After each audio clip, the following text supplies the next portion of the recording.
Welcome to the Healers Café, conversations on health and healing with Dr. Manon.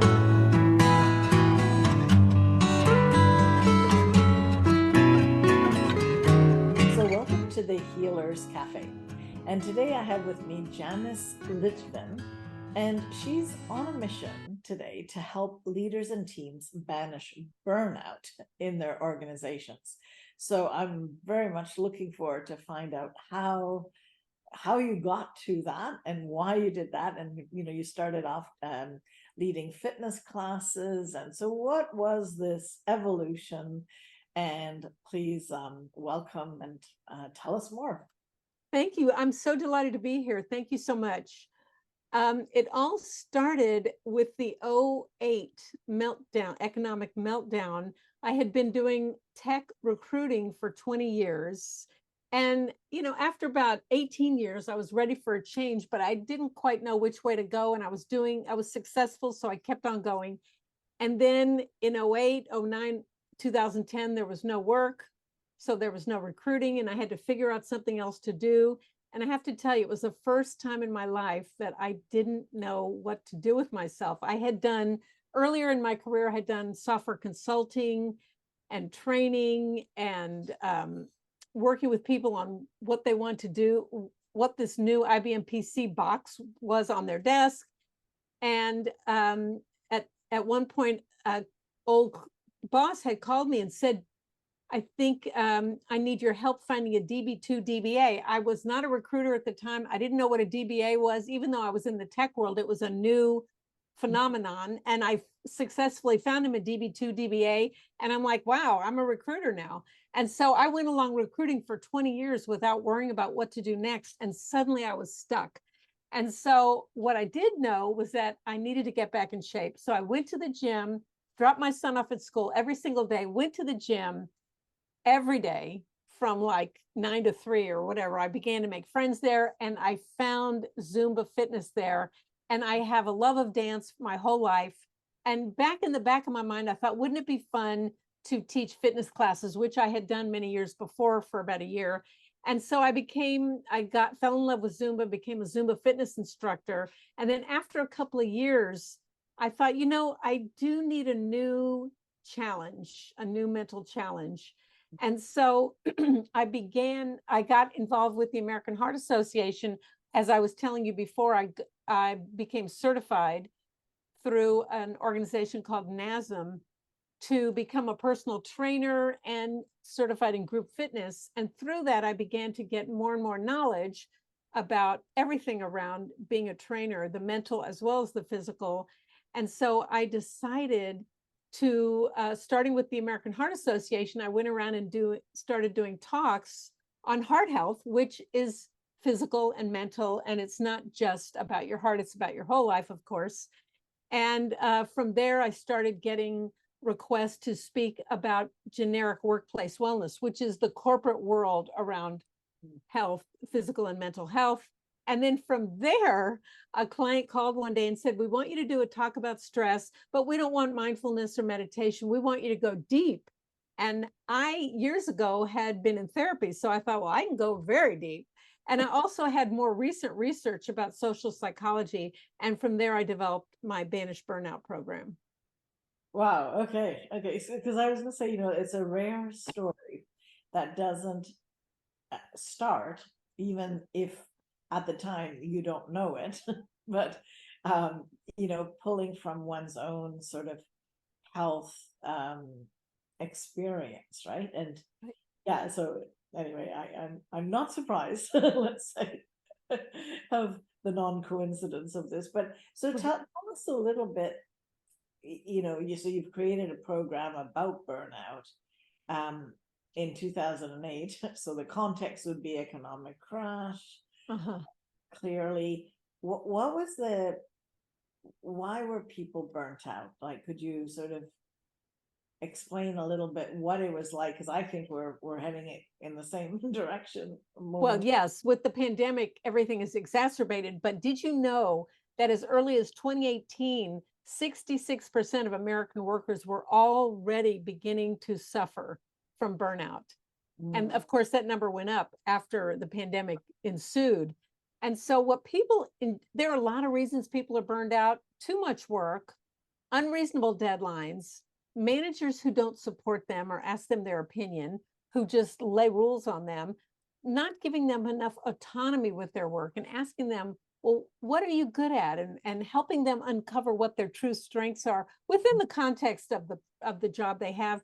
And the other biggie is that people want more purpose in their work. They want to feel like they're not just helping this one organization, but that there's a bigger purpose that their work is aligned to.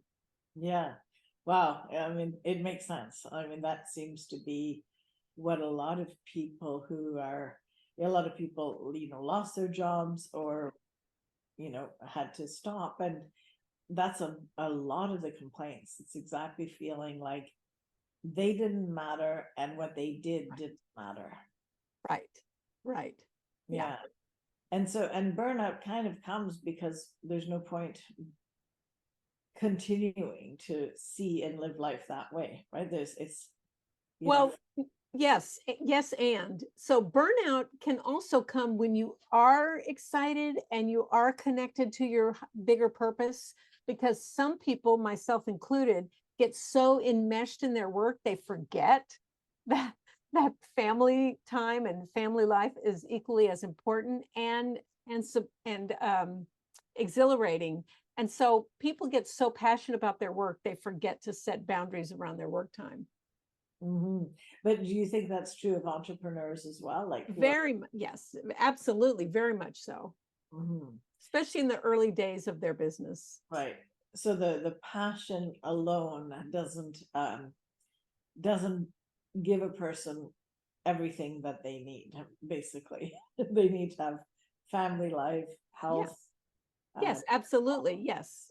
They need exercise. They need healthy eating. They need all those things. They need time away from their work as much as they love it. They do need time, and your brain needs the rest. Yeah. No, I've definitely heard people saying that they took a so-called sabbatical because they had enough, and they realized that when they came back to a work that they liked. So not one of those burnout. I shouldn't use the word burnout. These sort of devoid of purpose jobs, but something they loved, that they were much more able to move forward with many more ideas, that the break was essential.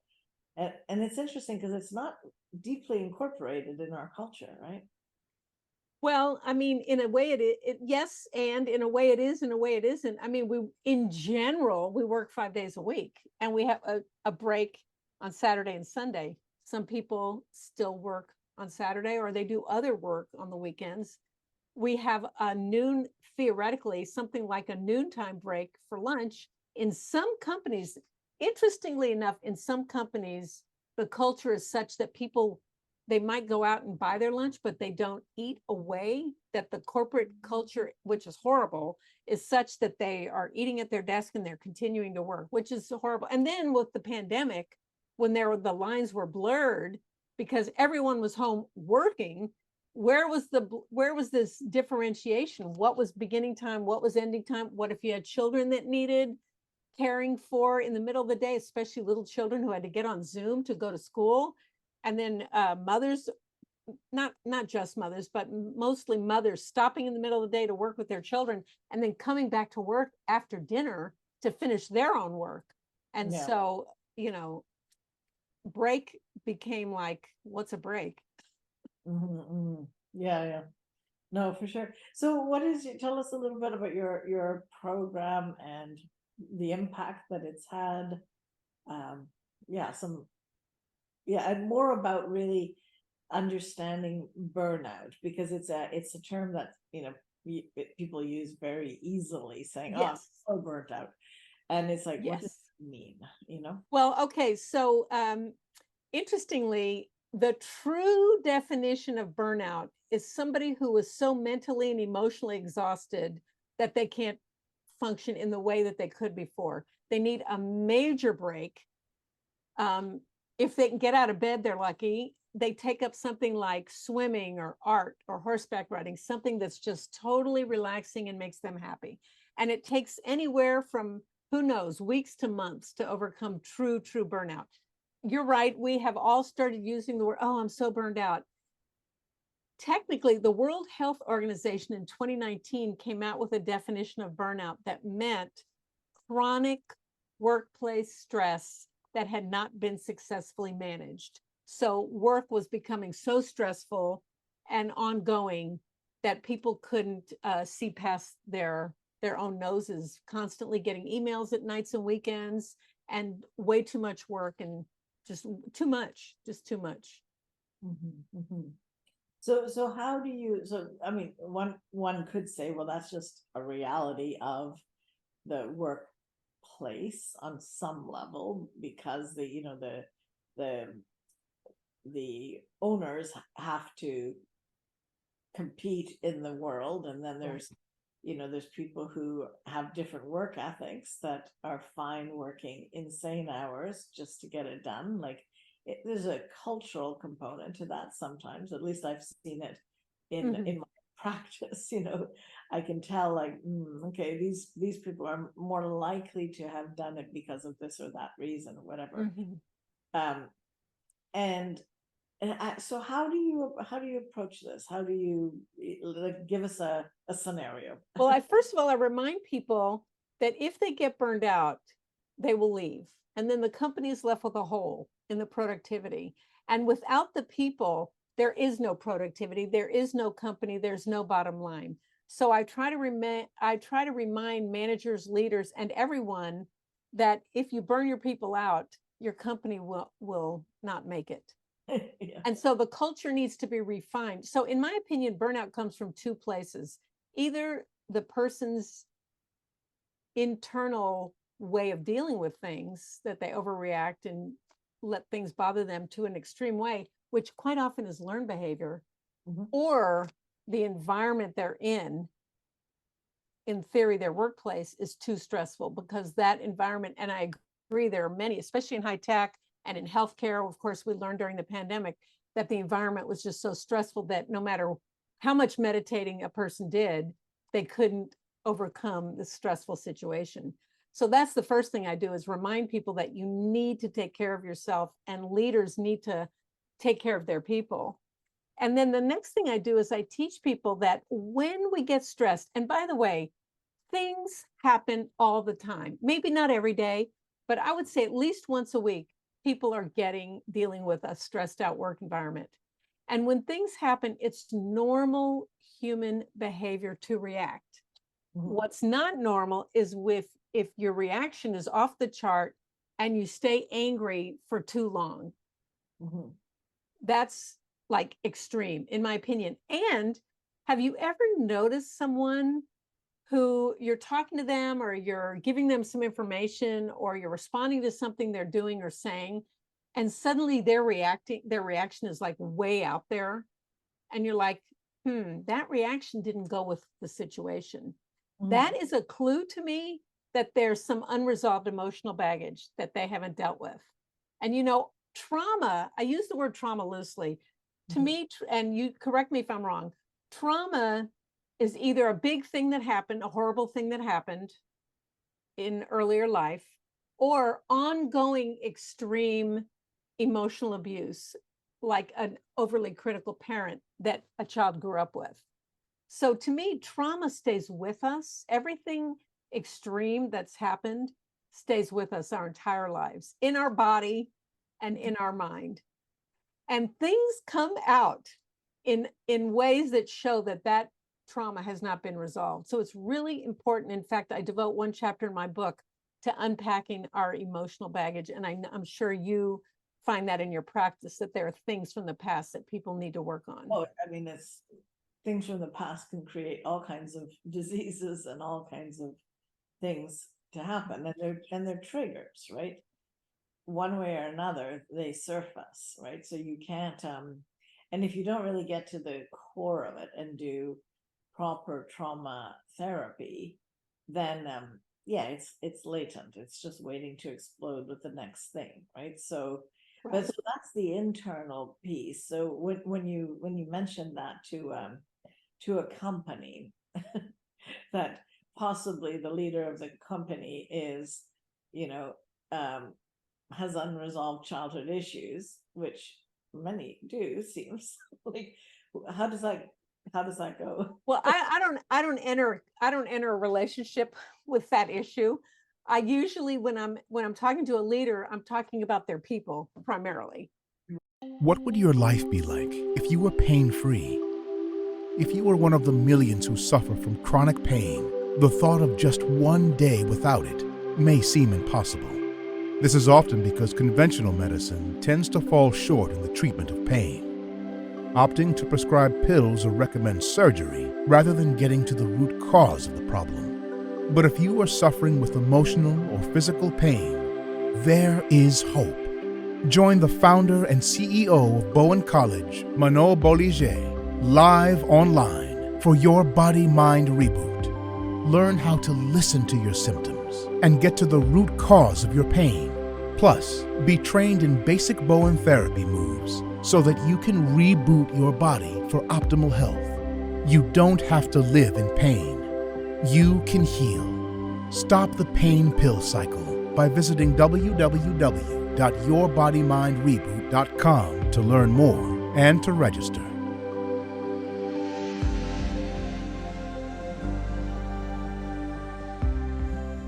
Right. But they're a big part of that connection, right? Like, obviously. Well, but they set the tone for the culture. Yeah, Right. exactly.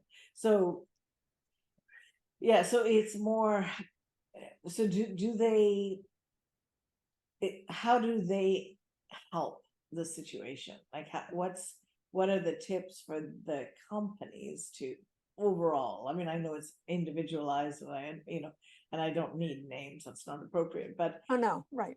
what kind of, what are the things that you find that the leaders of companies go, oh, that's a good point, I never thought of that, or I could do this? Like, what are the things that you have found?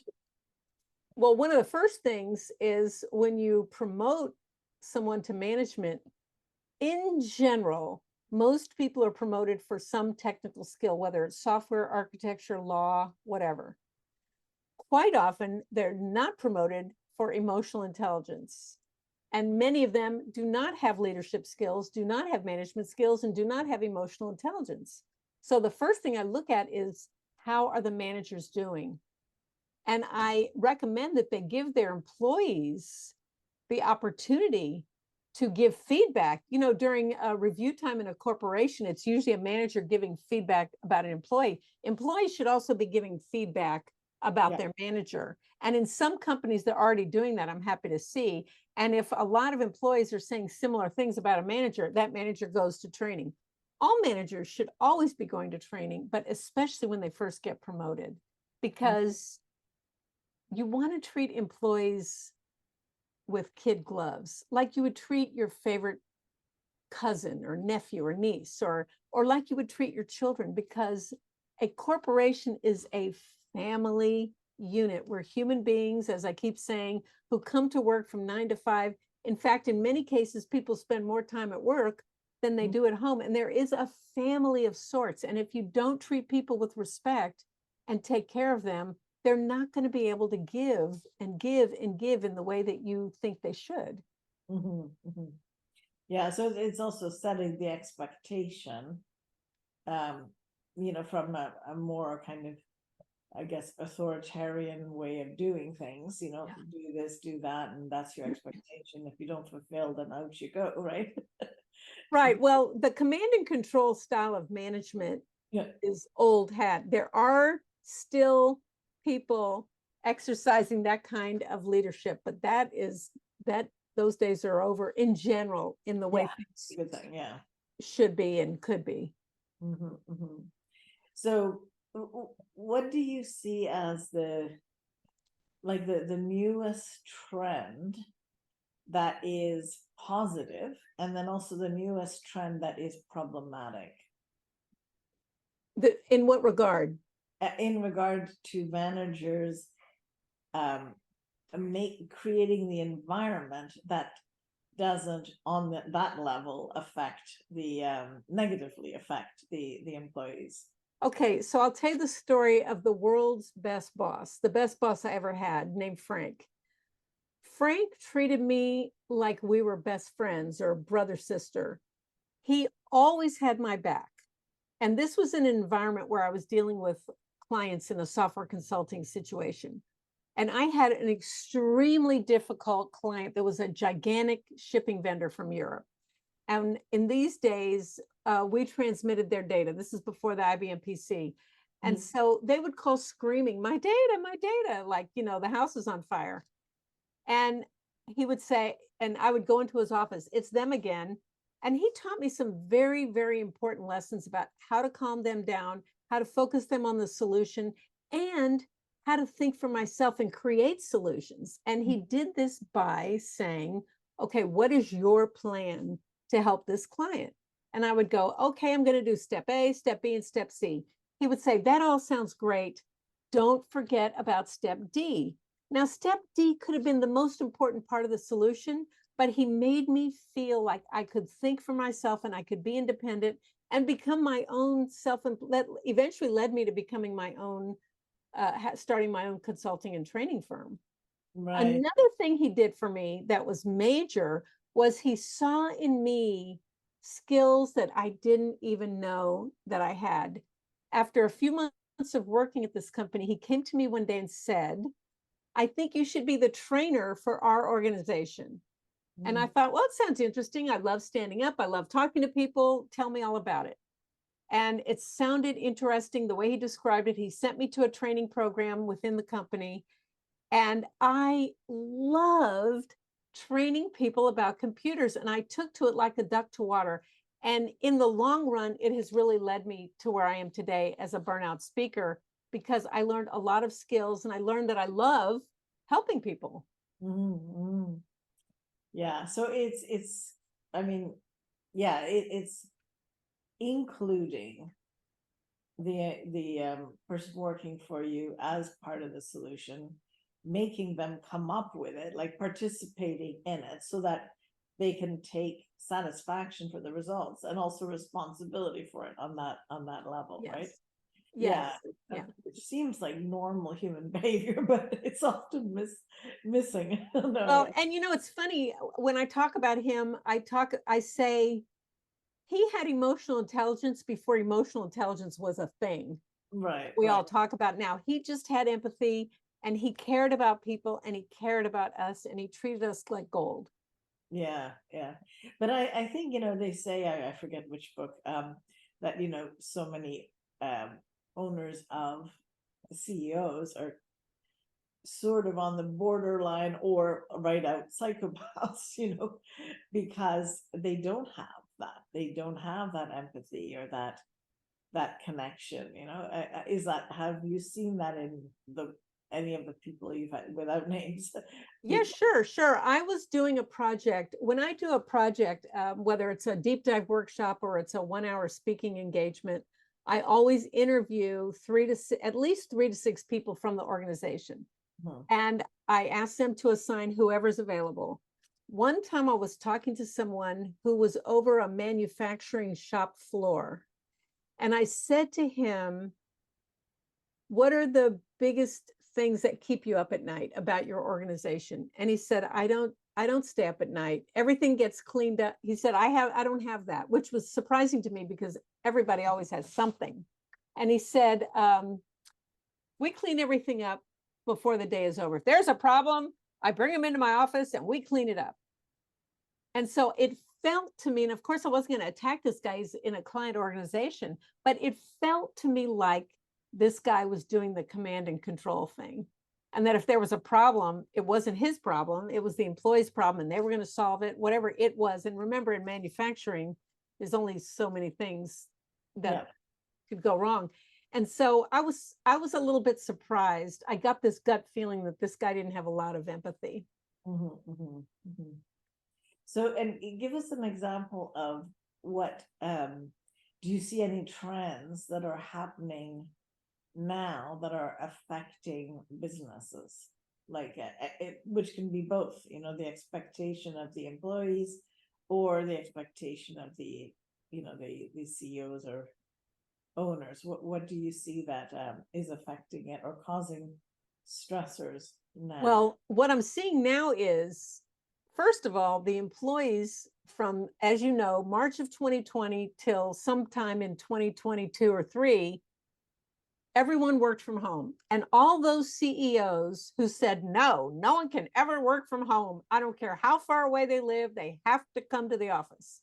All those CEOs saw that work could be done from home and that you didn't have to monitor their every minute and their every move. They either got their work done or they didn't. Yep. And the managers had to learn how to stay in touch and stay connected to their people through this box we call Zoom, which is what we're on today, of course. And then after, I wouldn't say COVID is over, but when the big scare was over and most of us became vaccinated or wore masks or whatever we chose to do, a lot of CEOs went back and said, you will all come back. Well, the employees are like, no, why should we come back? We can work hybrid. Now, there is a very huge value of being face-to-face with your coworkers, but why does it have to be 5 days a week? Why can't it be 1 or 2 or 3 days a week? Why can't an employee schedule their time so that they can go to Billy's soccer game from 3:30 to 5 and be trusted to get their work done at whatever time they see fit? Whoever invented this thing that everyone has to be at their desk at 8 a.m. or 9 a.m. Some people are not early morning people and they want to come to their desk at 10 a.m. and work till 7 or whatever it is. The trust has got to be there. And so I am seeing, in some cases, companies demanding that people come back. Right. Yeah, I can see that. And I guess they're tied into possibly rentals or whatever in big buildings that are now empty, Well, yes. So, right. So they're going to have to either cut back or I mean, they don't need those big buildings anymore of office space. Yeah. If anything, it's going to cut their expenses. They should be happy that their expenses could be cut. Yeah. And if they want to do an offsite, they can rent an event or meeting space for that once in a while offsite where all the employees come together. They should be doing offsites anyway. That's a whole nother conversation. Yeah. And then for the workers, it's so obviously that creates stress if you're doing something that doesn't make sense to you, right? For no reason, like that, that's obvious. Has it ever come up? You guys also have just a 2-week holiday, right? In general, yes. After so many years of service, quite often people get 3 weeks and eventually 4 weeks. And then we have so many holidays per year. But there's this kind of unwritten rule called mental health days. They have become more mainstream. Back in the old day, back before that became more mainstream, people could just say, I'm taking mental health day, or they call in sick if they needed a day off.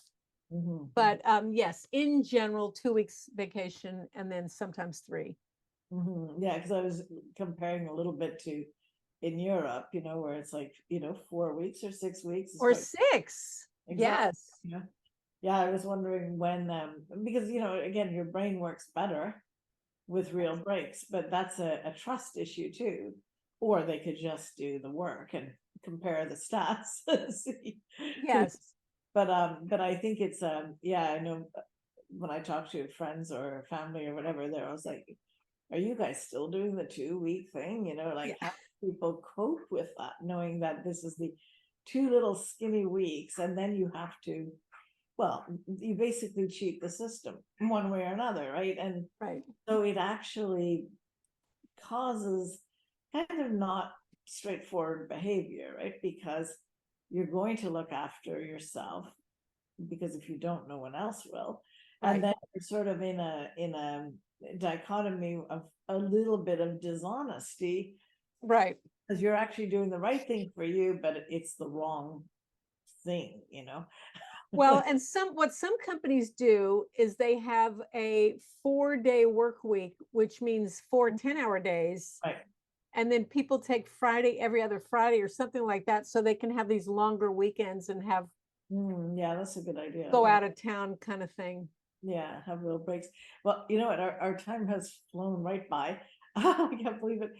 Is there anything you'd like to share just as we wrap up?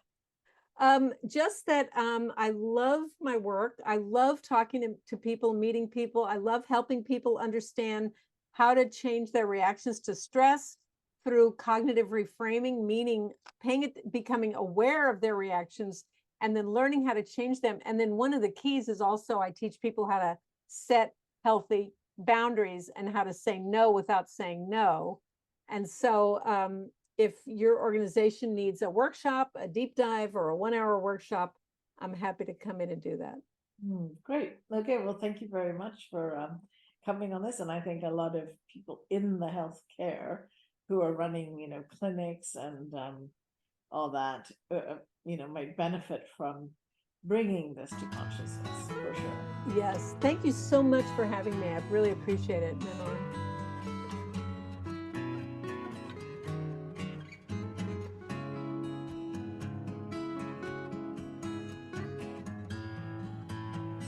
Thank you for joining us at the Healers Café with Dr. Manon.